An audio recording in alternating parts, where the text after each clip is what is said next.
दूसरी फैमिली आती है अस्फाविरिडी। अस्फाविरिडी इसका जीनस एक है जिसका नाम है अस्फावायरस। इसमें डिसीज है African swine fever virus. Characteristics हैं इसके, the family name Asfarviridae is derived from African swine fever and related viruses. The genus name Asfivirus is derived from African swine fever. Virion are enveloped 175 to 215 nanometer in size and contain a complex icosahedral capsid composed of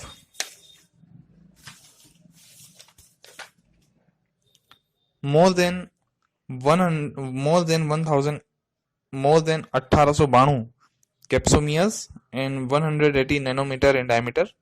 The genome consists of single molecule of linear double-stranded DNA, 170 to 109 kilobase pair in size. The DNA has covalently closed end and encoded up to 200 proteins.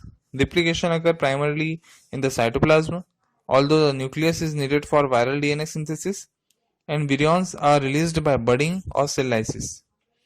Virus strains differ in virulence. Some strains cause severe disease and near 100% mortality, whereas others cause transient disease or even silent infection. The virus is transmitted by contact and also by soft ticks. इसमें एक genus है ऑर्निथ्रोडोरस, जो टिक है soft टिक ऑर्निथोडोरस, जिसके कारण African horse sickness fever होता है। Pathogenesis, pathogen क्या है? African swine fever virus is only the member of this tax on. It is an important pathogen of domestic swine, warthog, bush pig, bushpig, bush pigs, and Ghent forest hawks, HOGS.